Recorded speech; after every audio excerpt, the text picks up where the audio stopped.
The rain pelted against my modest wool coat as I stood on their doorstep, clutching my worn leather suitcase. Through the fancy leaded glass, I saw Jessica's figure approaching, her designer heels clicking on the marble floor of their foyer. "What are you doing here?" she demanded, opening the door just enough to glare at me, but not enough to let me in. "Hello, Jessica. I've come to see Michael." I tried to keep my voice steady, though the cold rain was seeping through my clothes.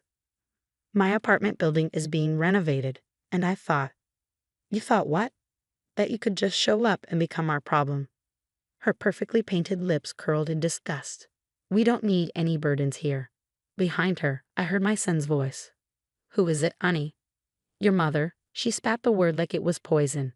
"She claims she needs a place to stay." Michael appeared behind his wife, his expensive suit a stark contrast to my dripping appearance. The son I had raised alone after his father died looked at me with a stranger's eyes. "Mom, you can't just show up like this," he sighed. "We have a certain lifestyle to maintain. What would our neighbors think?" I clutched my suitcase tighter, feeling the weight of the USB drive hidden in its lining, the same drive that contained proof of my ownership of Tech Vision Enterprises, their employer and the source of their precious lifestyle. "I'm sorry to impose," I said softly, "but I thought family." "Family?" Jessica laughed sharply. "Family doesn't show up unannounced looking for handouts. We know you've been struggling since Dad died, but that's not our problem." If they only knew that their father's modest insurance policy had been the seed money for what became a tech empire. An empire I built quietly while they thought I was just scraping by. "Let her in out of the rain at least," called a young voice. My 12-year-old grandson Tommy appeared in the hallway, his kind eyes so like his grandfather's. "Tommy, go to your room," Jessica snapped. "This doesn't concern you." "But it's Grandma. And it's raining." "Listen to your mother, sport," Michael said firmly. "Adults are talking." I watched Tommy's reluctant retreat, remembering how he used to love visiting my shabby apartment, fascinated by my old computer where I secretly managed my company. "I don't understand," I said, though I understood perfectly. "When did money become more important than family?" "Oh, please." Jessica rolled her eyes. "Spare us the guilt trip. We work hard at Tech Vision to afford this lifestyle. We can't risk our reputation by housing a—" She looked me up and down. "A charity case." The irony almost made me smile. As CEO and majority owner of Tech Vision, I signed their paychecks. But they only knew me as Elena Chen, the reclusive founder who never appeared in public. "The country club is having a gala next week," Michael added. "We can't have people gossiping about my homeless mother living with us." "I see." I reached into my coat pocket and pulled out a business card. "Perhaps this might help." "What's this?" Jessica snatched it, then frowned. "Morton and Associates, the biggest law firm in the city." "Why would they?" "Call them," I suggested mildly. "Ask about Elena Chen's estate planning." "Estate planning?" Michael's attention suddenly sharpened. "What estate?" "Oh, just some properties, investments, a little company called Tech Vision Enterprises." The color drained from Jessica's face. "You're lying. Elena Chen is a billionaire." "She's standing in the rain on your doorstep," I finished quietly. Michael grabbed the card from his wife's trembling hands. "This is impossible. Mom's been struggling. Living in that old apartment." "Managing a tech empire requires focus," I said. "That apartment was my private command center, away from people who only value others by their bank statements." But all these years," Jessica stammered. "All these years, I watched. I watched how you treated people you thought were beneath you. How you raised my grandson to value status over kindness." I straightened my shoulders. "Tomorrow's board meeting should be interesting." "Board meeting?" Michael's voice cracked. "Yes.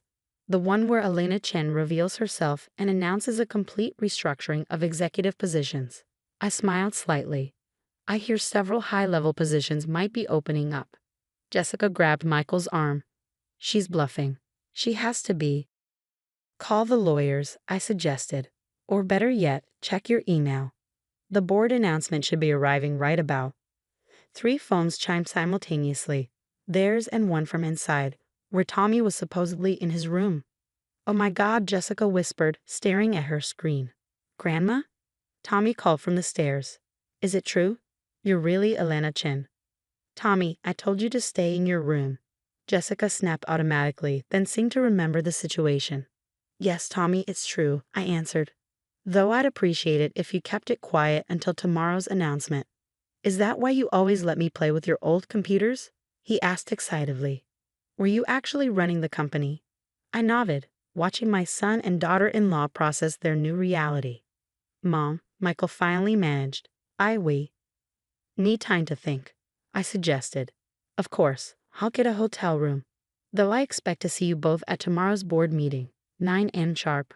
Wait, Jessica's hand shot out as I turned to leave. You can't go to a hotel. Your family, we insist you stay. I looked at her perfectly manicured hand, then at her desperate face. Now that you know I'm Elena Chen, I'm family. I'll get the guest room ready, she offered quickly.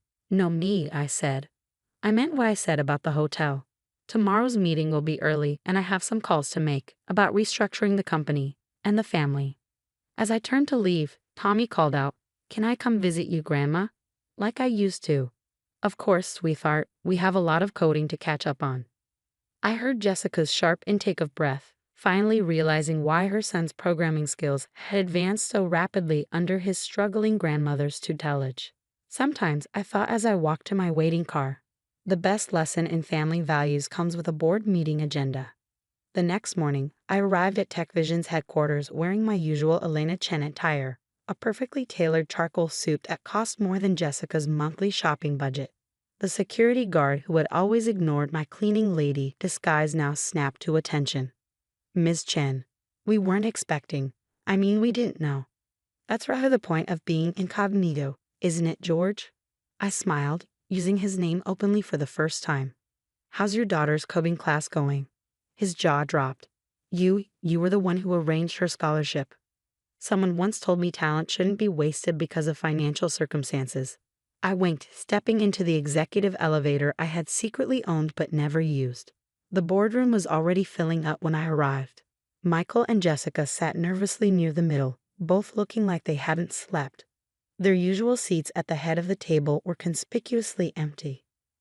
Ladies and gentlemen, my longtime assistant Sarah announced, Please welcome Elena Chen.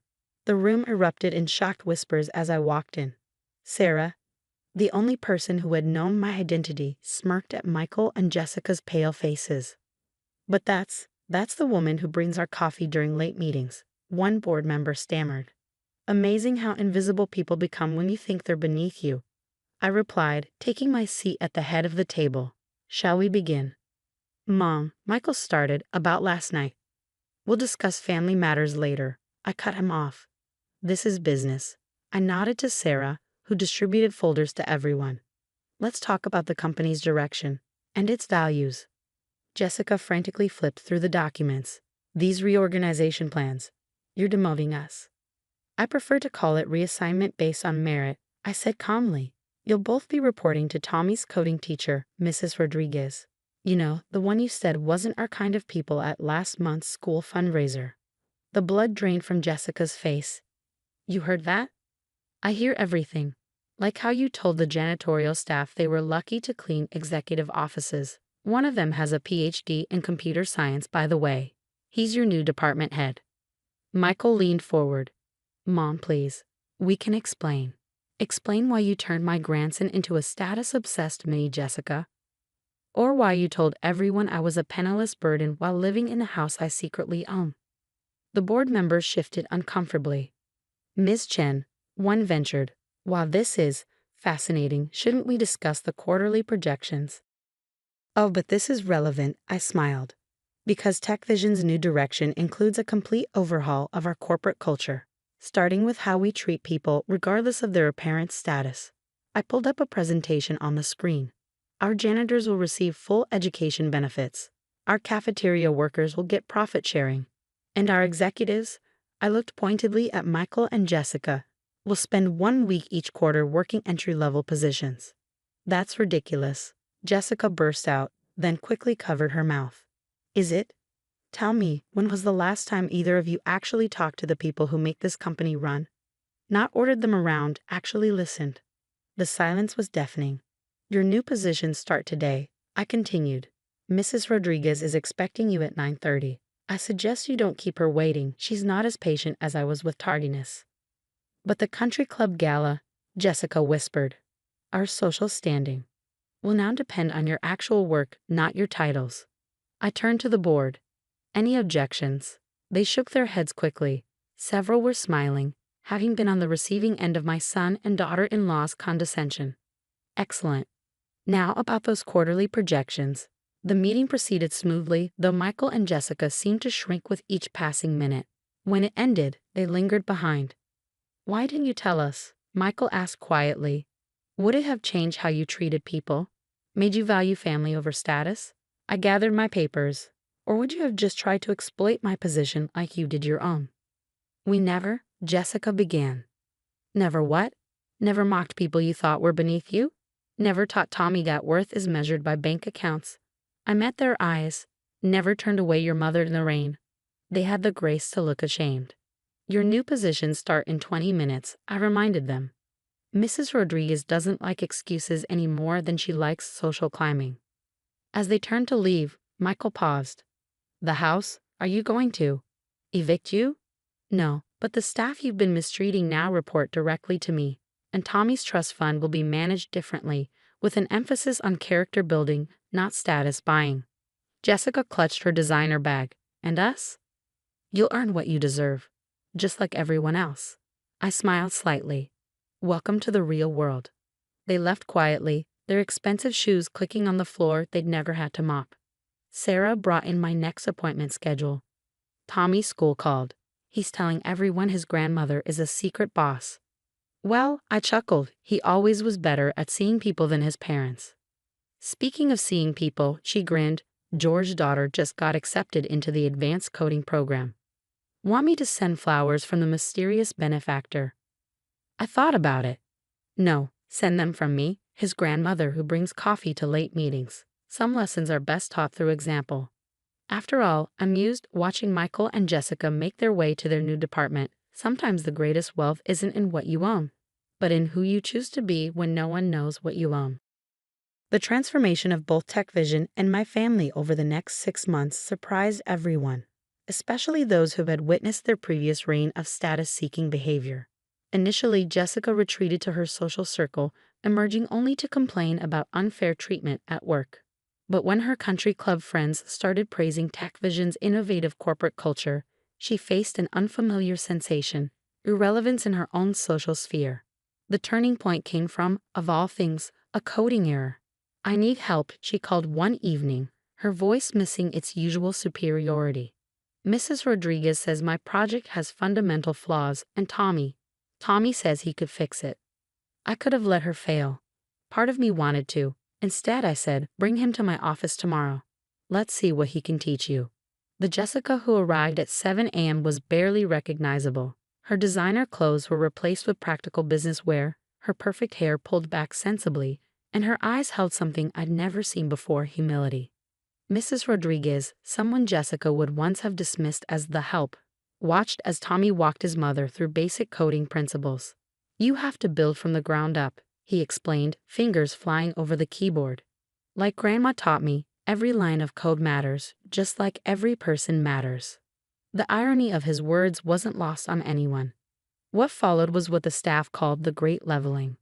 The woman who once wouldn't let common people near her son now spent weekends at coding camps, where Tommy helped teach underprivileged kids. Mom's actually pretty good with the younger students, Tommy told me proudly. She didn't even flinch when they spilled juice on her laptop. Michael, showing more growth than I'd expected, started participating in the entry-level rotation program enthusiastically. He worked alongside maintenance staff, learning about their lives and hidden talents. One day, I overheard him tell Jessica, "Why didn't we ever see them as people before, Jess?" Jessica set down her coding manual, hands trembling. Because we were too busy looking down to see what was right in front of us, she admitted softly. We thought status meant value. Like how we treated Grandma? Yes, she whispered. Your mother built an empire while serving coffee, and we were too blind to see past our own reflections. The real breakthrough came during our first company-wide innovation fair. A janitor presented a brilliant network security solution. The old Jessica would have ignored him. The new Jessica spent hours helping him prepare his pitch to investors. "This is real leadership," she said afterward. "Not ordering people around, but lifting them up." Later that evening, as we closed the office, Jessica lingered by my desk. "I've been thinking," she said quietly, "about Tommy's future." "Oh, yes, I want him to earn his way, like you did. No more trust fund spoiling." I studied her face, searching for any trace of her old status-seeking self. I found none. "That's a wise decision," I said carefully, "but it would mean giving up a lot of social standing." "Real standing comes from who you are, not what you own," she replied, watching Tommy help a cleaning crew member with their computer. "I just wish I'd learned that sooner." Michael, who had been pretending not to listen, joined us. For the first time ever, he looked at me with genuine understanding. "Will you help us?" Jessica asked. "To raise him right this time?" "Better," I smiled. "We'll all do it together, and learn plenty of lessons along the way."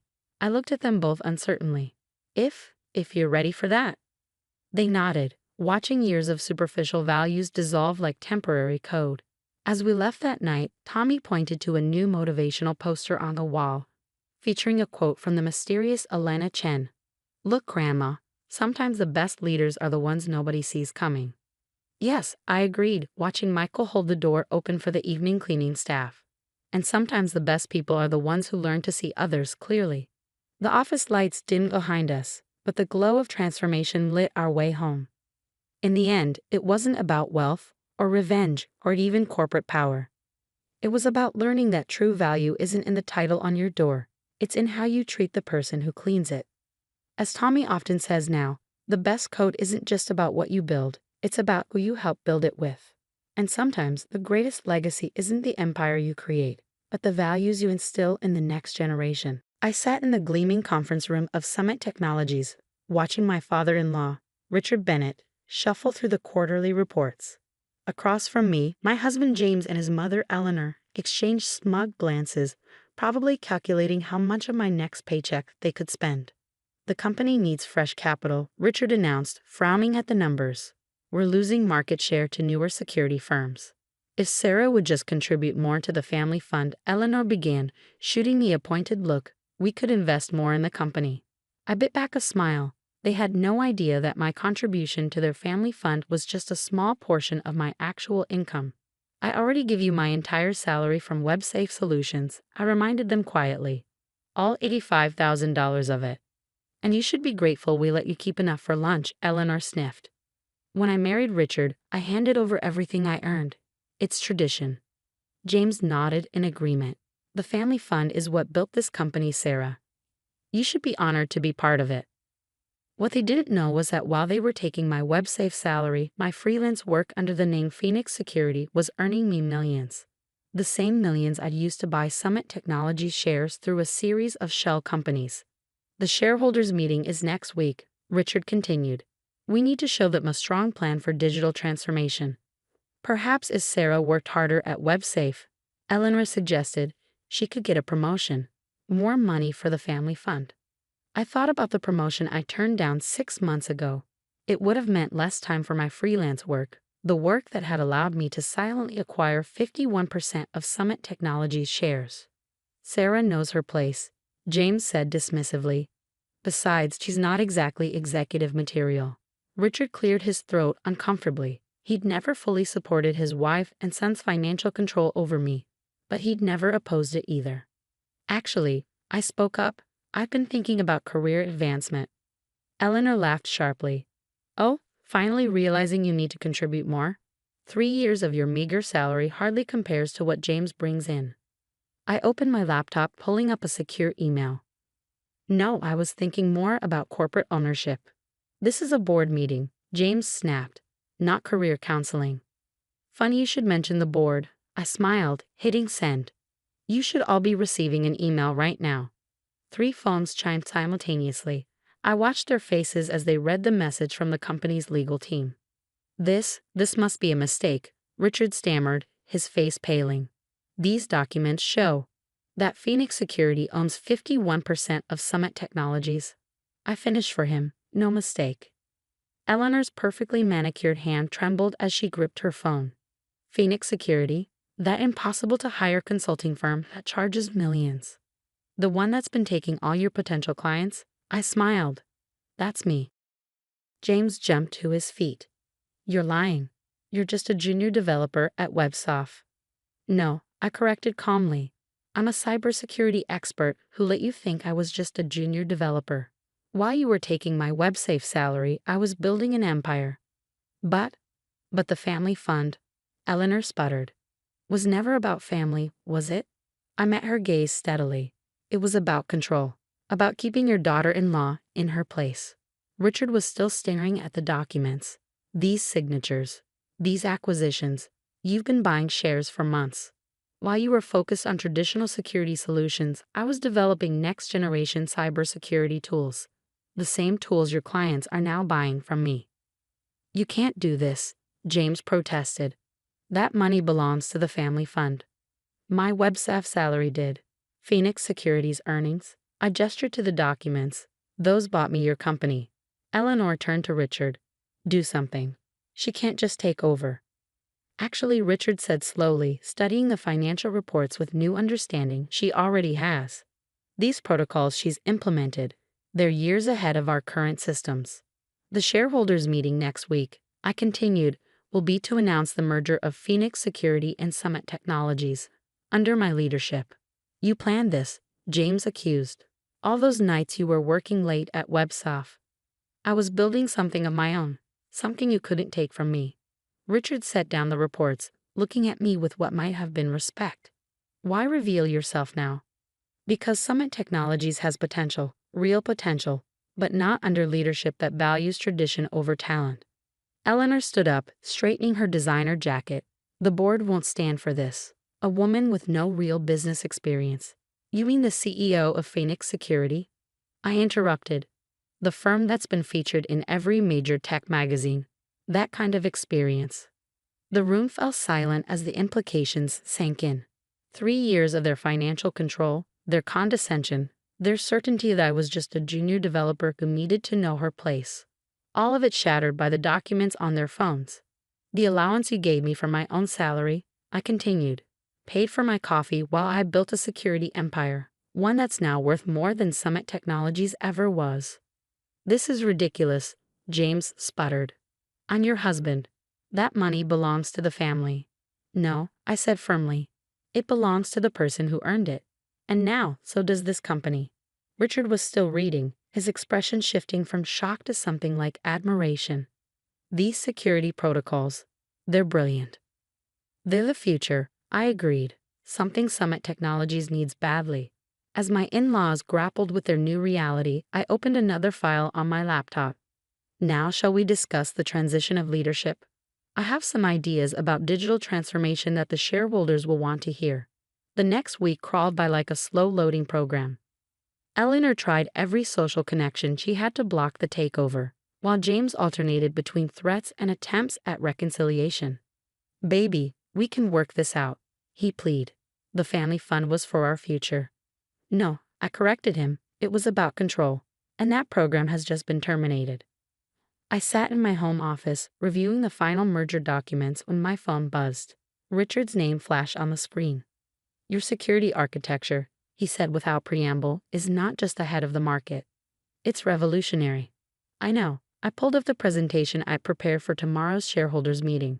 That's why your biggest clients have been jumping ship to Phoenix. Why did you ever say anything? Show me what you could do. I thought about all the family dinners where I tried to discuss cybersecurity only to have Eleanor dismiss it as boring shop talk and James redirect the conversation to his own accomplishments. Would you have listened? I asked quietly, or would Eleanor have reminded everyone that wives should focus on supporting their husbands? His silence was answer enough. Sarah. James burst into my office without knocking. Mother's found a legal precedent. As your husband, I have rights to your business assets. No, I cut him off. You don't. Phoenix Security was established before our marriage, and your precious family fund only got my WebSafe salary, which is well documented. He deflated slightly, then rallied. But we're married. Everything should be shared. Like how you shared decision-making about my salary, I switched my phone to speaker mode. Richard, would you like to hear how your son manages shared finances? James paled. His father might be passive about many things, but financial ethics wasn't one of them. James, Richard's voice was tight. What exactly have you and your mother been doing with Sarah's salary? It's tradition, James protested. Mother always says wives should contribute everything to the family. Everything of mine, Eleanor strode in, waving her phone. But nothing of yours. I've just seen Sarah's complete portfolio. Phoenix Security has been operating for 5 years. She started it before meeting James. Yes, I smiled. With seed money from my first patents. The ones you called hobby projects when I tried to discuss them. Richard's sharp intake of breath crackled over the speaker. Patents? What patents? The quantum encryption protocols that Summit Technologies has been trying to replicate for the past 2 years, I said calmly. Among others. Eleanor sank into a chair, her perfect posture crumbling. All this time, while we were treating your web-safe salary like pocket change, I was building something you couldn't control or diminish. I finished. Tomorrow's shareholders meeting isn't about a hostile takeover. It's about saving Summit Technologies from technological obsolescence. By taking control from the family, James demanded. No, Richard's voice cut in. By giving control to someone who actually understands the future of cybersecurity. He paused.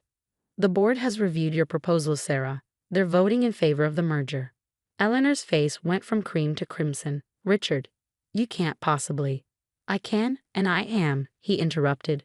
Do you know what I found when I really looked at Summit's books? While you and James were forcing Sarah to hand over her salary, claiming it was for company investment, you were spending it on country club memberships and luxury cars. James took a step back. Father, we can explain. Explain why you financially abused your wife while she was building a company worth 10 times what Summit is now. Richard's voice was cold. I don't think you can. It was Mother's idea, James blurted. Eleanor gasped. How dare you? I taught you about family tradition, about keeping wives in their proper place. And I let you, Richard said heavily. I watched you control and demean Sarah, and I said nothing. That ends now. I pulled up another document on my screen. I have a proposal, I said quietly, one that could save everyone's reputation. They all turned to look at me, the woman they tried so hard to keep in her place. Summit Technologies merges with Phoenix Security. I take over as CEO. In exchange, we tell the press it was a planned succession all along. Richard gets to retire with dignity, and no one needs to know about the family fun tradition. And what about us? Eleanor demanded. You get to keep your social standing, but my salary? I smiled.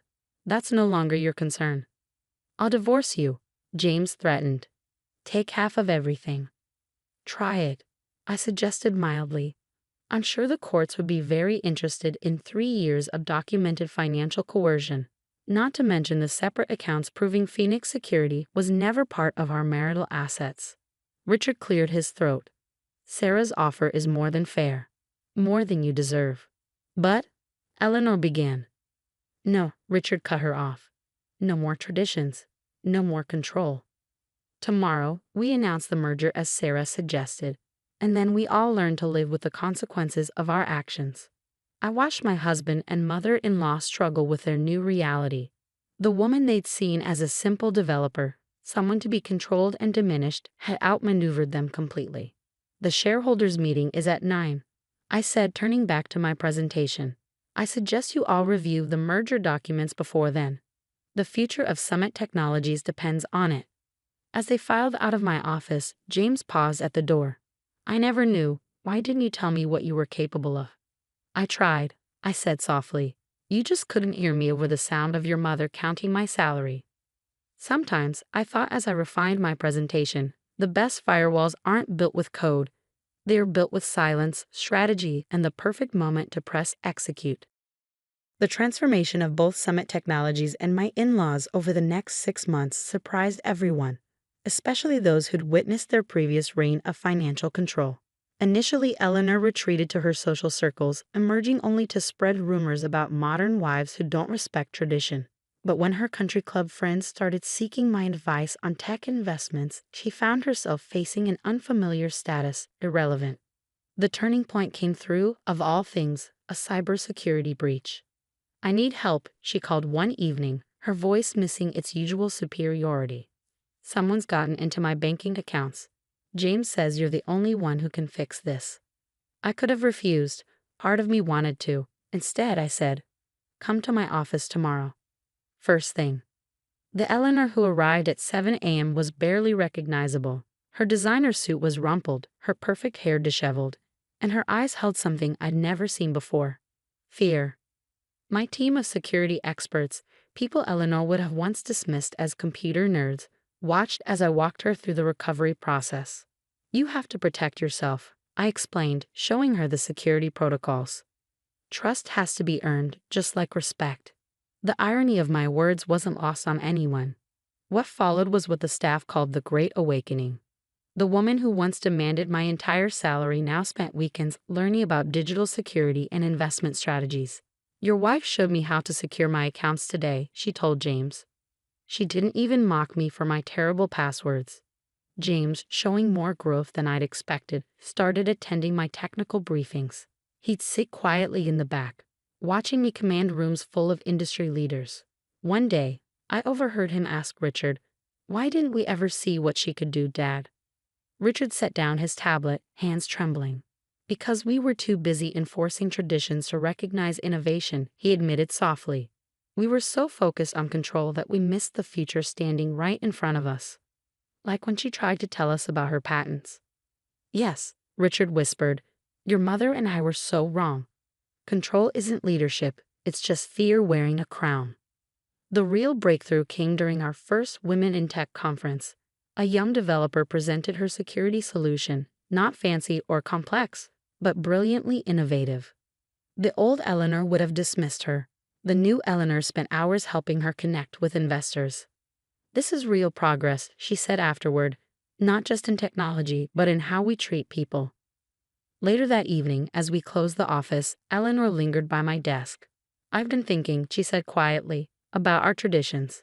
"Oh, yes. I'd like to start a mentorship program, teaching young women about finance and technology, helping them stand on their own." I studied her face, looking for any trace of her old controlling nature. Found none. "That's a generous idea," I said carefully, "but it would mean admitting you were wrong about women's roles." "Sometimes the best traditions are the ones we create ourselves," she replied, watching a female developer demonstrate her code to James. I just wish I'd learned that sooner. James, who'd been pretending not to listen, joined us. For the first time ever, he looked at me with genuine admiration. "Will you help with the program?" Eleanor asked. "Better." I smiled. "We'll build it together, and break plenty of outdated traditions along the way." I looked at them both uncertainly. If you're ready for that." They nodded, watching decades of toxic control dissolve like outdated code. As we left that night, James looked at the company logo. Now a merger of Summit and Phoenix. "Look at what you built, Sarah. Sometimes the best success stories come from being underestimated." "Yes," I agreed, watching Eleanor hold the door open for a young female intern. "And sometimes people change when they realize control isn't the same as respect." The office lights dimmed behind us, but the glow of transformation lit our path forward. In the end, it wasn't about money or revenge or even corporate success. It was about learning that true family traditions shouldn't cage people, they should help them soar. As Richard often says now, the best investments aren't in controlling others. They're in letting them show you who they really are. I stood at the bottom of the service stairs, watching my twins, Emma and Ethan, struggle to reach the sink in the dimly lit staff bathroom. The fluorescent light flickered overhead, casting shadows on the cracked tiles and rust-stained fixtures. This was where Victoria Sterling, my mother-in-law, had decided my children belonged. "The public restrooms are reserved for our premium shoppers," she'd announced when we'd arrived for what was supposed to be a preview of the mall's grand reopening. Her diamond rings caught the light as she gestured dismissively. "We have certain standards to maintain." The real message was clear. My children didn't meet those standards. "Mama, the soap dispenser is broken," Emma called out, standing on tiptoe. "Here, sweetheart." I helped her reach the industrial soap pump, trying not to think about the mold growing in the corner. Victoria's voice carried down the concrete stairwell. "Sarah, darling, do hurry. The VIP tour is starting, and we can't have you wandering around the service areas." though I suppose you're used to such accommodations. 6 years of these subtle jabs about my background, my parenting, my very existence. 6 years of watching her treat my children like they were somehow contaminating her precious retail empire. They look like discount store mannequins, I'd overheard her telling a luxury brand representative once. But what can you expect? Their mother probably thinks designer means it's on clearance. Ethan tugged at my sleeve. The toilet's making weird noises. Just use the other one, honey. I guided him away from the questionable plumbing. We need to get ready for the opening ceremony. Ready to serve refreshments, you mean? Victoria descended the stairs, her Louboutins clicking on each step. Do try to keep them from touching the displays. They're not accustomed to handling merchandise of this caliber. The way she said caliber made it sound like a private club my family would never qualify for. They know how to behave in upscale stores, I said firmly. James taught them well. Yes, well, my son had unfortunate, democratic ideas about retail. She sniffed. Thank goodness I'm here to maintain standards. I bit my tongue. Soon, very soon, she would learn exactly what this discount store mother had been doing while she was busy collecting luxury brands and contempt. We need to prepare for the ceremony, Victoria, I reminded her. The opening starts in an hour. Her grand reopening, the culmination of a $50 million renovation project. Tonight, the city's elite would gather to praise her vision as she unveiled the most exclusive shopping destination in the state. This would mark her 20th year as the property's manager and public face. Yes, yes, she waved her manicured hand. Though I don't know why you're attending the VIP section, the champagne alone. James would have wanted us there, I said quietly. That silenced her, as it always did. Her only son, the real estate developer who disappointed her by marrying a teacher, then devastated her by dying and leaving his insurance money to us instead of her. What she didn't know was that James had left us much more than that. Very well, she conceded. But do something about their clothes. I can't have them looking like, well, like what we were. Common, ordinary, beneath her. After she clicked away, I helped the twins change into their ceremony outfits, designer pieces that would make Victoria choke if she knew they weren't knockoffs. Remember what Daddy used to say? I asked while adjusting Emma's pearl necklace. They nodded together. Everyone deserves to feel special when they shop. That's right, and tonight we're going to make sure everyone does. The twins exchanged knowing smiles. They'd watched me in late-night meetings with investors, had seen the acquisition papers I'd signed. They might be 9, but they understood karma perfectly well. Will Grandma be mad? Ethan asked, straightening his tie. Grandma will be getting a taste of her own customer service, I assured him. Sometimes people need to experience how they treat others. In the mall's grand atrium, an hour later, Victoria was in her element. She floated between luxury store owners, accepting praise about her impeccable taste, her vision for exclusive retail, her 20 years of elevating shopping standards. If only they knew how she really treated those she deemed unworthy of her precious mall. Sarah, dear, she air-kissed my cheeks when we approached. I'm amazed you could afford those children's outfits. They almost look presentable. The twins stood perfectly poised, their ensembles worth more than Victoria thought I made in 3 months. She didn't recognize the exclusive designer. She'd never expect us to have access to their private collection. We wouldn't miss it. I smiled. Especially not tonight's announcements. Her perfectly threaded eyebrows arched. Announcements? The only announcement is my opening speech. Oh, the board didn't inform you of the ownership transition. For a moment, panic flashed across her cosmetically enhanced features. What ownership transition? I'm sure it will all become clear during your speech, I said smoothly. The twins and I have front row seats. Front row? Those are for major stakeholders only? Yes, I agreed. They are. Leaving her flustered, I guided Emma and Ethan to our reserved seats, directly in front of the podium where Victoria would soon deliver her speech. The speech she'd spent months crafting, detailing her legacy in luxury retail. A legacy that was about to get a dramatic markdown. Mrs. Harrison, Marcus, the head of security, approached with a tablet. Everything's prepared for the announcement. Victoria, still hovering nearby, watched this exchange with growing unease. She'd never seen security staff defer to me before. Never seen me sign anything official. Never imagined I could. Perfect. I took the tablet and the security footage, ready to display. The twins squeezed my hands under the table. They knew what was coming. We planned this as a family, just as James and I had discussed before his death. Will we have to use the basement bathroom again? Emma whispered. No, sweetheart, I promised. After tonight, everyone uses the same facilities, or no one does. Victoria stepped up to the podium, ready to begin her meticulously prepared speech about retail excellence. She had no idea she was about to learn that treating people like second-class citizens comes with its own price tag. Sometimes the best revenge isn't showing people how wealthy you are. It's letting them ring up their own karma. Victoria tapped her crystal champagne flute, the sound echoing through the marble atrium. Behind her, an enormous LED screen waited to display her carefully produced video about the mall's journey to luxury. Distinguished guests, she began, her voice dripping with practiced refinement. Welcome to the grand reopening of Sterling Plaza. As we celebrate 20 years of exclusive shopping excellence. Right on cue, the screen flickered. Instead of her polished presentation, security footage began playing.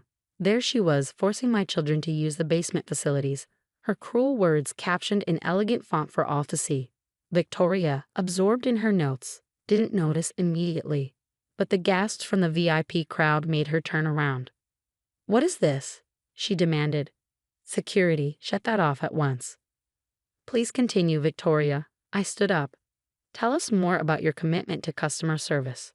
The footage shifted to other incidents, Victoria mocking middle-class shoppers, having security remove children who looked undesirable, making my twins use service entrances because they weren't properly dressed. This is outrageous, she sputtered. Discriminatory? I suggested. Elitist, or just another day at Sterling Plaza? The atrium filled with whispers. Several fashion journalists pulled up their phones, already typing. Who authorized this display? Victoria's voice trembled with rage. I did. I walked to the podium, the new owner of Sterling Plaza. The silence that followed was as cold as the marble floors. Victoria's face went from red to ghostly white. Impossible, she whispered. You're nothing. A schoolteacher James married despite my objections. A teacher who helped her husband invest very wisely, I corrected. While you were collecting luxury brands, Victoria, James and I were collecting something more valuable, evidence of how you really treat people. James would never. James did. Every investment, every board position, every detail was planned before his death. He just hoped you'd learn compassion on your own first. The twins joined me at the podium, poised despite the crowd's attention. Emma spoke first. Daddy said shopping should make everyone feel special. Ethan added, not just rich people. Victoria staggered backward as if their words had physically struck her. The footage behind her showed her latest acts of discrimination, playing in high definition. As the new owner, I continued, I'm implementing immediate changes. First, all facilities will be upgraded to the same standard. No more separate bathrooms for staff or undesirable guests. Several store employees nodded in approval. Second, any form of discrimination against customers or staff will result in immediate termination. No exceptions. You have no right.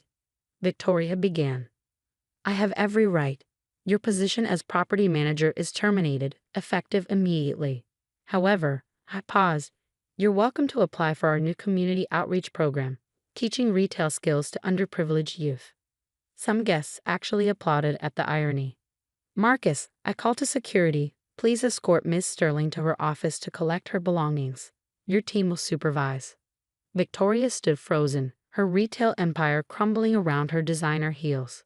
Why? She choked out. Why humiliate me like this? The same reason you humiliated my children, to teach a lesson about dignity. I met her gaze. The difference is, they didn't deserve their humiliation. You earned yours. One of her socialite friends attempted to intervene. This is absurd. Victoria has brought every major luxury brand to this mall and driven away countless potential customers with her elitism. I cut in. Would you like to see more footage? Perhaps when she had security remove a child for touching a display window. The woman retreated quickly. Marcus appeared with a box for Victoria's belongings. Your keys and access cards, Ms. Sterling. Her hands shook as she surrendered them. And if I refused to leave? Then the complete security footage goes to every fashion magazine and social media platform. I smiled. I'm sure they'd love to review your unique approach to customer relations. She collapsed into a chair, 20 years of superiority finally losing its shine. James knew, all this time, he knew what I'd become. He knew, I confirmed. He just hoped he'd remember that retail should be about making people feel welcome, not excluded. Emma tugged at my sleeve. Can we use the nice bathrooms now, Mama? The basement ones are scary. Yes, sweetheart. You can use any facility you want. I turned to the assembled guests. Thank you all for coming. Sterling Plaza's new inclusion policies will be distributed shortly. We hope you'll continue shopping with us, where everyone is treated with respect. Behind us, Victoria began gathering her personal items, her perfect world reduced to a cardboard box of business cards that suddenly meant nothing. Sometimes the best lessons about service come from those we refused to serve. As we walked away, Ethan looked back at his grandmother. Will she be okay, Mama? That depends on what she learns from this, I answered honestly. Sometimes people need to lose their status to find their humanity. The transformation of both Sterling Plaza and Victoria Sterling over the next 6 months surprised everyone, especially those who'd witnessed her fall from retail grace. Initially, Victoria retreated to her penthouse, emerging only to shop at competing malls where she loudly criticized our new common approach. But when luxury brands, fearing association with her now viral behavior, began declining her private shopping appointments, she faced an unfamiliar experience: rejection. The turning point came through, of all things, a lost child. I need help, she called one evening, her voice missing its usual hauteur. There's a crying girl at the food court. No one will help her because they remember how I treated children here. I could have ignored her. Part of me wanted to. Instead, I said, stay with her. I'm coming down. The Victoria who waited by the food court was barely recognizable. Her designer outfit was rumpled, her perfect makeup smudged, and her eyes held something I'd never seen before: guilt. Our new customer service manager, Rosa, someone Victoria would once have dismissed as staff, had already started helping the little girl. We can make an announcement, Rosa said, but Victoria shook her head. Let me help, she said quietly. I know this mall better than anyone. What followed was what the staff called the Great Transformation. The woman who once wouldn't let common children use the main bathrooms spent hours walking the mall with a lost little girl, checking every store until they found her mother. Your grandmother helped find a little girl today, Rosa told the twins. She even bought her ice cream while they waited. And she smiled, actually smiled. The twins, showing more grace than their grandmother ever had, started spending weekend afternoons at the mall. They'd help younger children at the new play area, while Victoria watched from nearby. One day, I overheard Emma ask her, "Why were you so mean before, Grandma?" Victoria set down her shopping bags, hands trembling. "Because I thought being exclusive meant being better," she admitted softly. "I forgot that a mall isn't about keeping people out, it's about welcoming them in. Like when Daddy took us shopping." "Yes," she whispered. "Your father understood that everyone deserves to feel special when they shop. I was too blind to see it." The real breakthrough came during our first community shopping event. A teenage girl came looking for a prom dress, clearly unable to afford the luxury boutiques. The old Victoria would have had security watch her. The new Victoria spent hours helping her find a beautiful dress on clearance. The look on her face was worth more than any designer label, she said afterward, watching the girl leave clutching her dress bag. Later that evening, as the mall closed, Victoria lingered by the fountain. "I've been thinking," she said quietly, "about my contacts in the industry." "Oh, yes, I'd like to start a program, bringing designer samples and last season items to people who couldn't normally afford them, making luxury accessible." I studied her face, looking for any trace of her old superiority. I found none. "That's a generous idea," I said carefully, "but it would mean mixing with common shoppers." "There's nothing common about dignity," she replied, watching a janitor clean nearby. I just wish I'd realized that sooner. The twins, who'd been pretending not to window shop, hugged their grandmother. For the first time ever, Victoria hugged back without worrying about wrinkling her clothes. "Will you take us shopping, Grandma?" Ethan asked. "Better," Victoria smiled. "I'll teach you how to make everyone feel like a VIP. She looked at me uncertainly. If that's allowed." I nodded, watching decades of prejudice dissolve like sale tags. I think that's exactly what this mall needs. As we walked to the parking lot, Emma pointed to the new family restroom, clean, beautiful, and available to everyone. Look, Mama, sometimes the best changes start in the smallest places. Yes, I agreed, watching Victoria hold doors open for the evening cleaning crew. And sometimes people change when they realize everyone deserves respect. The mall's lights dimmed behind us, but its future shone brighter than any designer showcase ever could. In the end, it wasn't about luxury brands, revenge, or even retail success. It was about learning that true class isn't shown by what you sell. It's shown by how you treat people when no one's watching your price tags. I stood in the gleaming professional kitchen, watching my twins, Lucas and Olivia, carefully plate their first souffle pancakes under the watchful eye of Chef Marcus Chen. The James Beard winner had become their personal mentor ever since I acquired La Maison 6 months ago. Perfect rise, kids, Chef Marcus praised, adjusting Olivia's chef's hat. Your technique is getting better every week. Meanwhile, in the dining room, my mother-in-law, Patricia Wellington, was doing what she did best, critiquing everything while pretending to compliment it. The plateware is interesting, she commented, running a manicured finger along the handcrafted ceramics. Though I suppose it's an acquired taste, like so many things here now. The real message was clear. Everything I'd done with her former favorite restaurant was beneath her standards. Mama, can we serve the first course? Lucas called from the kitchen. Of course, sweetheart, I smiled, knowing what was coming. Patricia's weekly brunch club had been legendary in our social circle. Every Sunday, she'd gather the city's elite for what she called sophisticated culinary discourse, which mostly meant excluding anyone she deemed unworthy. We can't have people who don't appreciate fine dining, she'd say.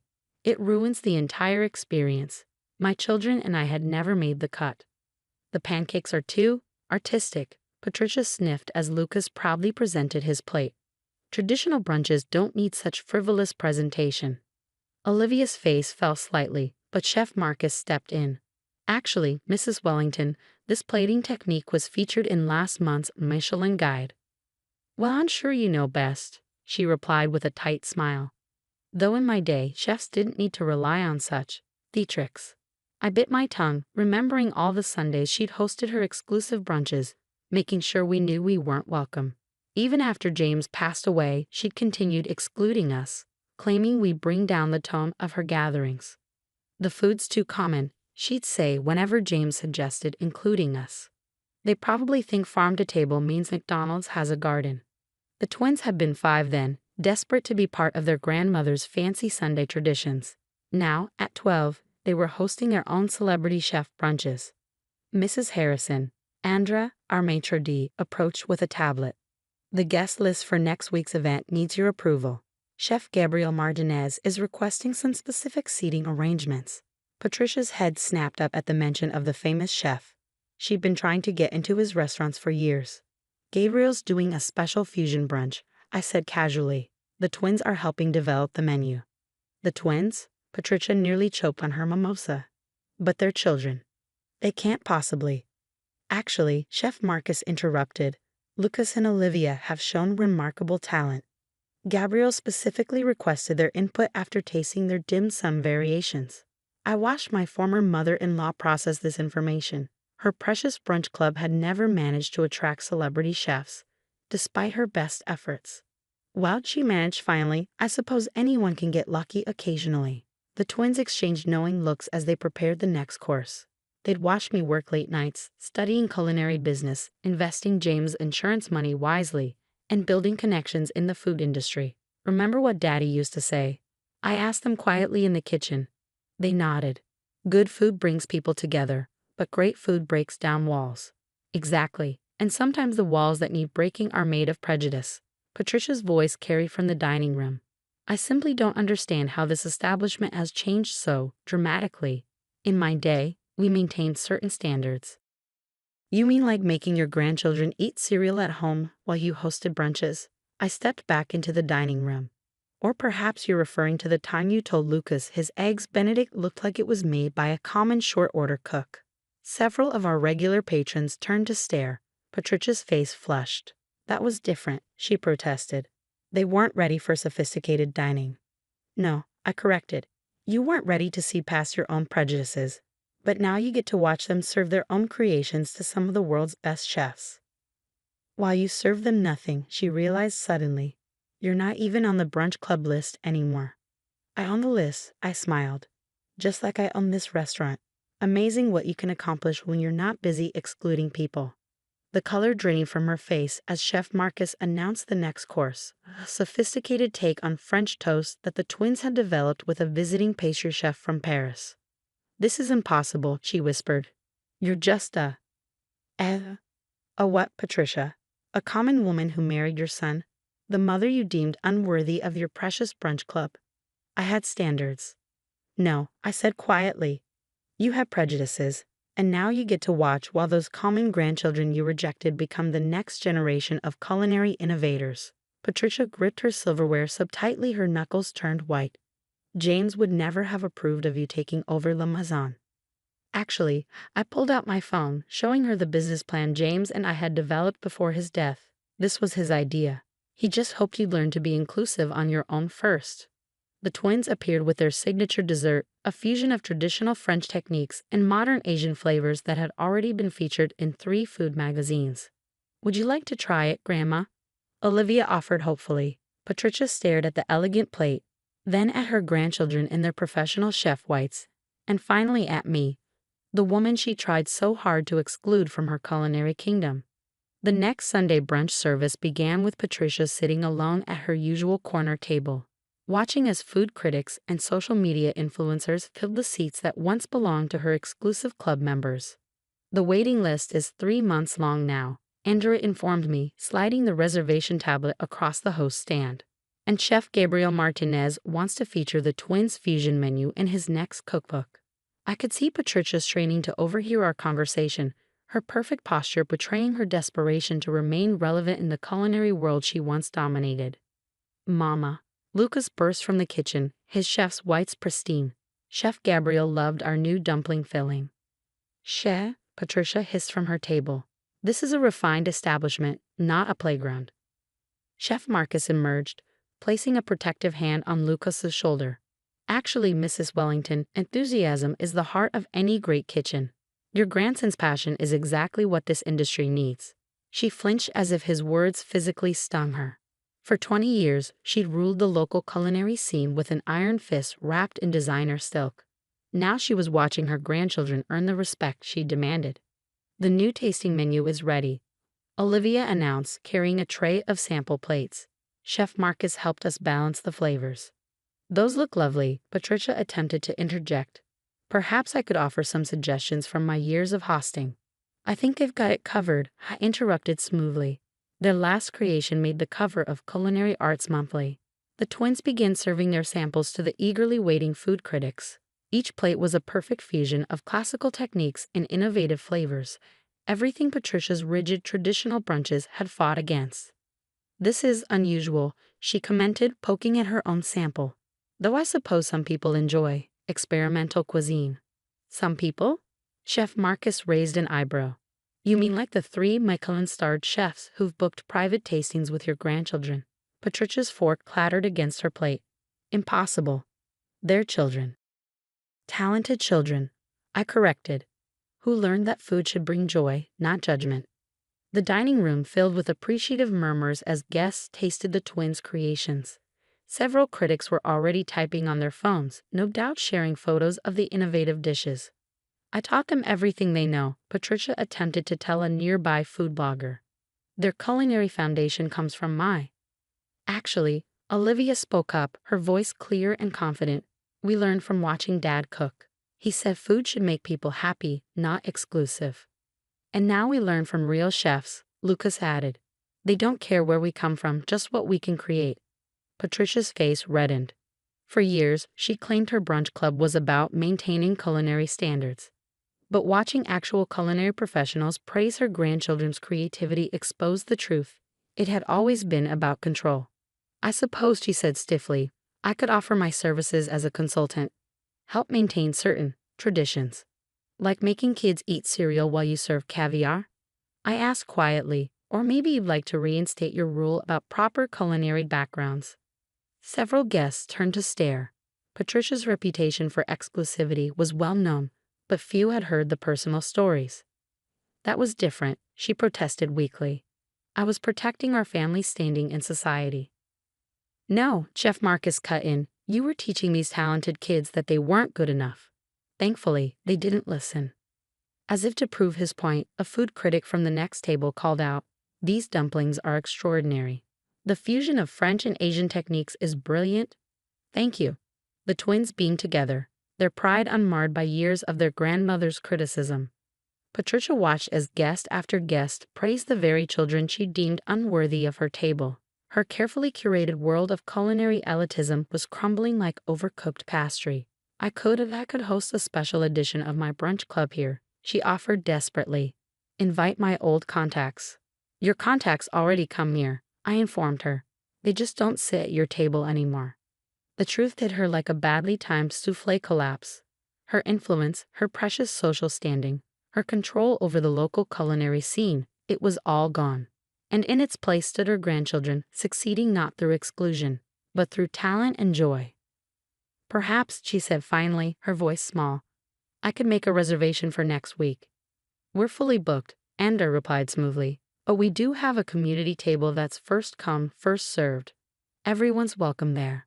Patricia glanced at the communal table, a new addition I'd installed specifically to combat the type of elitism she championed. Their CEOs sat next to college students, all enjoying the same exceptional food. Everyone. She whispered, decades of social hierarchy crumbling around her designer outfit.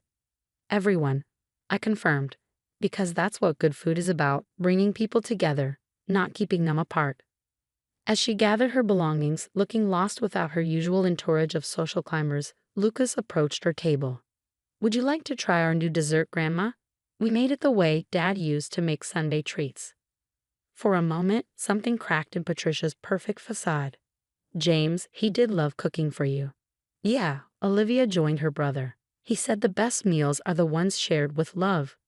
Patricia stared at her grandchildren, then at the vibrant, diverse crowd enjoying their creations, and finally at me, the woman who transformed her exclusive domain into something far more valuable. A place where food united rather than divided. The transformation of both La Maison and Patricia Wellington over the next 6 months surprised everyone, especially those who'd witnessed her reign as the queen of exclusive brunches. Initially, Patricia retreated to private supper clubs, emerging only to criticize our pedestrian approach to fine dining on social media. But when prestigious food magazines and celebrity chefs began featuring the twins' innovative creations, she found herself facing an unfamiliar taste, irrelevance. The turning point came through, of all things, a failed soufflé. I need help, she called one evening, her voice missing its usual condescension. The Culinary Foundation wants young chefs for their fundraiser. They asked for Lucas and Olivia. I could have refused. Part of me wanted to. Instead, I said, come tomorrow morning. Before service, work with them yourself. The Patricia who arrived at 6 a.m. was barely recognizable. Her designer outfit was simple, her signature pearls absent, and her eyes held something I'd never seen before: humility. Chef Marcus, someone Patricia would have once dismissed as new money, watched her demonstrate classic French techniques to the twins. You must respect the ingredients, she explained, her hands moving with muscle memory. Like you respect people, regardless of where they come from. The irony of her words wasn't lost on anyone. What followed was what the staff called the Great Awakening. The woman who once wouldn't let common people attend her brunches spent weekends teaching cooking classes to underprivileged youth. Grandma showed us how to make proper croissants today, Lucas told the kitchen staff. She didn't even mind when we got flour everywhere. The twins, showing more forgiveness than their grandmother ever had, started including her in their recipe development sessions. They experimented with fusion dishes while Patricia worked beside them, learning that tradition and innovation could coexist. One day, I overheard Olivia ask her, "Why didn't you want us at your brunches before, Grandma?" Patricia set down her whisk, hands trembling. "Because I thought exclusivity meant excellence," she admitted softly. "I forgot that food is about bringing people together, not keeping them apart." Like when Dad made Sunday pancakes? Yes, she smiled genuinely. Your father made the messiest, most imperfect pancakes. But they were made with love, so they tasted better than any Michelin star dish. The real breakthrough came during our first community cooking festival. A young chef brought his grandmother's traditional recipe, not fancy or refined, but full of history. The old Patricia would have sneered. The new Patricia spent hours learning the recipe from them both. "This is real cuisine," she said afterward. "Food that tells a story of family and love." Later that evening, as we closed the restaurant, Patricia lingered in the kitchen. "I've been thinking," she said quietly, "about my brunch club recipes." "Oh, yes, I'd like to share them, not as exclusive secrets, but as a foundation for others to build upon. Teaching people that good food doesn't have to be exclusionary." I studied her face, looking for any trace of her old superiority. Found none. "That's a generous offer," I said carefully, "but it would mean sharing your precious techniques with common people." "Good food, like love, grows when you share it," she replied, watching the twins experiment with a new dessert. I just wish I'd learned that sooner. The twins, who'd been pretending not to listen, hugged their grandmother. For the first time ever, Patricia hugged back without worrying about creasing her clothes. "Will you teach us all your recipes, Grandma?" Lucas asked. "Better." Patricia smiled. "We'll create new ones together, and make plenty of wonderful messes along the way." She looked at me uncertainly. If that's allowed." I nodded, watching decades of snobbery melt like chocolate. "I think that's exactly what this kitchen needs." As we locked up that night, Olivia held up the fusion dessert they created, a perfect blend of Patricia's classical training and their modern creativity. "Look, Mama, sometimes the best dishes come from unexpected combinations." "Yes," I agreed, watching Patricia hang up her apron next to the twins' chef coats. "And sometimes people turn out better when they stop trying to be exclusive." The restaurant's lights dimmed behind us, but the warmth of the kitchen stayed in our hearts. In the end, it wasn't about Michelin stars or revenge or even fine dining. It was about learning that the best meals aren't served with pretension. They're served with love, acceptance, and maybe a little bit of flour in your hair. I adjusted my deliberately understated dress in the mirror of the Street Regis Hotel's bathroom, listening to Victoria's shrill laughter echo from the reception hall. My ex-husband David's new bride was regaling their wedding guests with yet another story about her financial prowess. And then, she giggled, champagne glass in hand, I found out she still uses the Anderson name. Can you believe it? As if keeping his name keeps the lifestyle. I reapplied my lipstick, remembering how David had insisted I attend their wedding for the children's sake. Our twins, Sophie and Alexander, now 25, had their own opinions about their father's new marriage, opinions they'd expressed by putting their trust funds into my management rather than his. "Margaret," Victoria's voice carried across the ballroom as I emerged. "We were just talking about you. Come sit with us. We're discussing the family business." I took my seat at the table, noting the designer labels surrounding me, Victoria's old money friends, all aware she was marrying into the Anderson banking fortune, or what they thought was the Anderson banking fortune. "I was just telling everyone how excited I am to modernize the Anderson Group." Victoria beamed, her new wedding ring catching the light. "David's been so traditional with the investments, but with my financial background." "From the lifestyle blog?" I couldn't resist asking. Her smile tightened. "From my years as a luxury brand influencer, and my father's connections, of course." She leaned forward conspiratorially. "We're planning to restructure everything. Make it more current." How interesting. I sipped my champagne, thinking about the real Anderson Group quarterly meeting scheduled for Monday. "Of course," she continued, "we'll make sure your settlement payments continue." David insisted. "Though really, Margaret, it's time you found your own path. Maybe start a little business." Several of her friends nodded sympathetically. They'd all heard about the poor ex-wife still living off her husband's success. "Actually," I began, but was interrupted by a commotion at the main table. David was standing, tapping his glass for attention. "Everyone," he announced, slightly flushed from champagne, "I want to thank you all for coming to celebrate as Victoria joins the Anderson family, and to announce some exciting news. Victoria will be taking a leadership role in Anderson Group's strategic planning." The room applauded while I checked my phone, reading an urgent message from the Anderson Group's actual CEO. Emergency board meeting called for tomorrow. Unauthorized leadership announcements at wedding. Legal team standing by. "Isn't it wonderful?" Victoria gushed, returning to our table. Finally, someone with vision to grow the family wealth. No offense, Margaret, but the Anderson fortune needs a modern touch. The Anderson fortune, I repeated slowly, opening my banking app. Tell me more about your plans. Well, first we'll diversify the investment portfolio. David's been so conservative, just letting the old money sit there. With my influence network, I pressed a button on my phone, sending a prearranged signal. Across the table, Victoria's phone buzzed. She glanced down, then froze. There must be some mistake, she whispered, staring at her screen. My cards. They're being declined. Oh, I leaned forward. All of them. She frantically tapped her phone. The platinum cards, the black card, even the joint account David added me to. They're all frozen. I supplied. By order of the Anderson Group's majority shareholder. Victoria's head snapped up.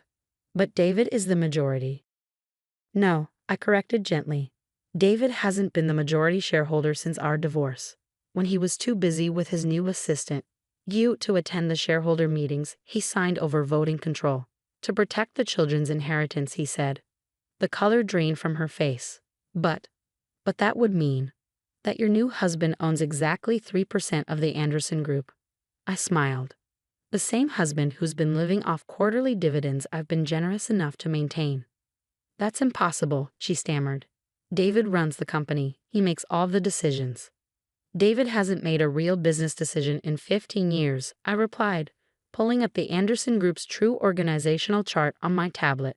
He's been a figurehead, showing up at parties, making speeches, playing the role of the successful banker while I actually built the empire. Her hands were shaking as she stared at the chart. These numbers. This can't be. The Anderson Group's current market cap, $47 billion. David's personal stake, worth about $12 million, most of which he borrowed against a fundier lifestyle this past year. I stood up, smoothing my simple dress. By the way, about those renovation plans for the family estate, I'm afraid you'll need the owner's permission first. The owner, her voice trailed off as realization dawned. I kept the Anderson name, I confirmed, because I built the Anderson fortune. Every acquisition, every merger, every strategic decision for the past 2 decades, that was all me. While David was busy explaining banking to his assistant. My phone buzzed again.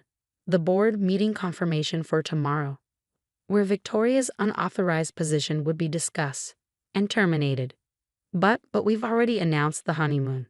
The private island, the yacht. She looked panic-stricken. About that, I checked my watch. You might want to call the resort. Their merchant account with Anderson Financial Services seems to be experiencing technical difficulties.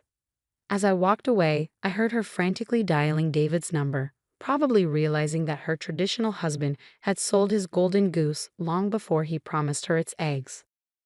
The next morning, I sat in my real office, the entire top floor of Anderson Tower, watching Victoria's increasingly desperate attempts to access her frozen accounts scroll across my security feed. Beside me, my daughter Sophie reviewed the wedding social media fallout. She's deleted all her future of Anderson banking posts, Sophie smirked. Those screenshots last forever. Want to see her live unboxing of the wedding gift Birkin that just got repossessed? Let's focus on business, I replied, though I couldn't help but smile. How's your brother handling the Singapore expansion? Alexander just closed the merger. He says to thank Dad for teaching him everything not to do in banking. Sophie pulled up the Asian market reports.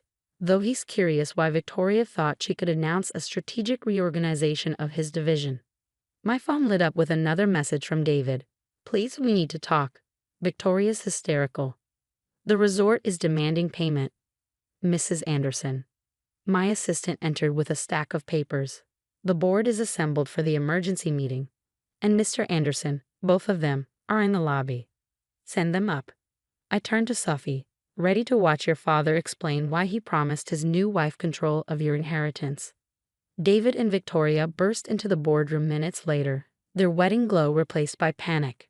Victoria's designer outfit from yesterday was notably absent, replaced by something distinctly off the rack. Margaret, David started, this is ridiculous. You can't just. Actually, our corporate counsel interrupted. As majority shareholder and CEO, she can. Please, take a seat. Both of you. Victoria's eyes darted around the room, finally registering the reality of her situation. The board members, handpicked by me over the years, watched her with barely concealed amusement. Now, I began pulling up yesterday's wedding footage. Let's discuss your unauthorized announcements about Anderson Group leadership. Unauthorized? Victoria's voice cracked, but David said, David hasn't had authority to make executive appointments since 2010, Sophie interjected, enjoying her role as chief operating officer, when he chose his assistant's birthday party over the shareholder vote. I thought that meeting was just formalities. David protested. It was, I agreed. The formality of transferring control to someone who actually showed up to work. I switched screens to their recent expenses. Speaking of work, let's discuss your creative use of company resources. Victoria's face fell as her influencer campaigns appeared, all funded by Anderson Group subsidiary accounts. The private jet rentals, the luxury lifestyle posts, the competitor bank research that mysteriously appeared on your blog. I scrolled through the list. Interesting content strategy. Those were business expenses, she insisted. For the family image. The family image, Sophie repeated slowly, that you mocked Mom for clinging to yesterday. Victoria's lip trembled. I didn't know. David never said. David never knew, I corrected. He was too busy playing banker to notice who really ran the bank. My phone buzzed. Alexander joining from Singapore. Mom, should I tell them about the trust fund they tried to access for the honeymoon? Victoria's head snapped up. Tried to. The trust fund you claimed was easily accessible in your prenup? I smiled. It's been empty for years. David's been living on his quarterly stipend, which, given these revelations, might need reviewing. Stipend? Victoria turned to David. You said we had millions. We did. We do. He turned to me pleadingly. Margaret, be reasonable. I built this company too. Did you? I pulled up his attendance record for the past decade. Because according to this, you haven't attended a single budget meeting, acquisition review, or strategy session since 2009. I was busy with client relations. You were busy at long lunches, Sophie corrected, while Mom turned a regional bank into a global financial institution.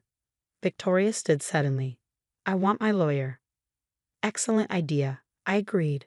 I'm sure they'll be interested in your insider trading posts about Anderson Group competitors, though those might be harder to monetize from a prison blog. The color drained from her face as she sank back into her chair. Now, I continued, let's discuss your options, both of you.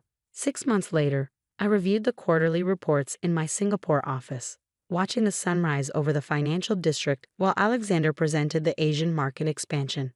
And the best part, he grinned, pointing to a particular growth chart, is that Victoria's luxury lifestyle followers are now seeing ads for our new digital banking platform. Turns out, her influence was worth something after all. My phone buzzed with a message from Sophie. Dad's quarterly review complete.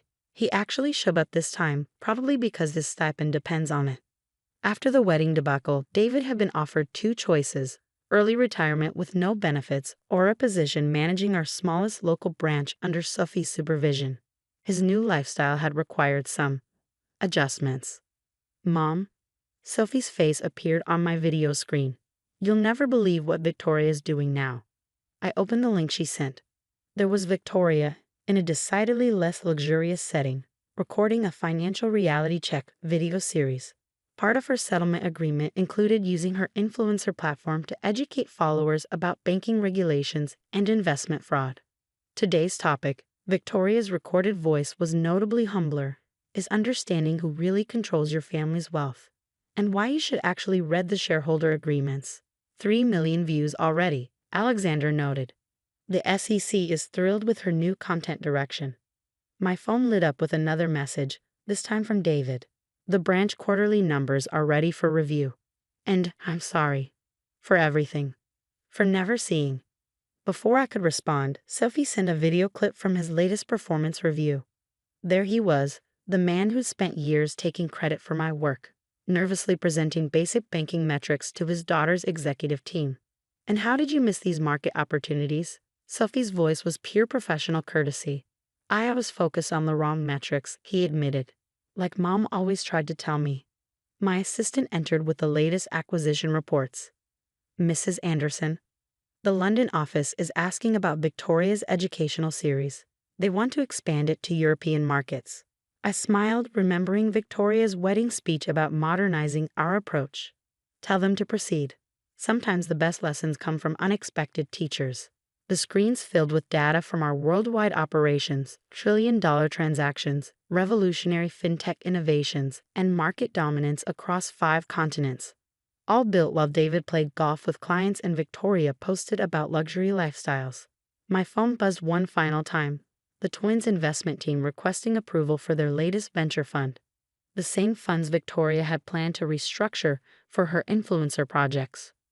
Mrs. Anderson. My assistant reappeared. David is asking about the holiday bonus structure, and Victoria's lawyer sent over her latest compliance report. Tell David to discuss bonuses with his direct supervisor, I replied. I believe Sofie has some thoughts about branch performance metrics. After all, success isn't just about proving people wrong. Sometimes it's about letting them prove themselves wrong. And as I watched another sunrise over my empire, I thought about all the family fortunes being credited to the wrong family members, all the quiet builders being overshadowed by loud pretenders, all the real power hidden behind modest dresses and simple names. My phone lit up one final time, a message from Victoria. Today's video about understanding true wealth is trending. I finally get it now. Good, I typed back, because understanding wealth is step 1. Building is step 2. And sometimes, the best revenge isn't in the taking. It's in the teaching. Even if the lessons come with a corner office view and a very different kind of lifestyle than the one she'd so proudly flaunted at that wedding. After all, some fortunes can't be married into or influenced into existence. They have to be built, one underestimated decision at a time.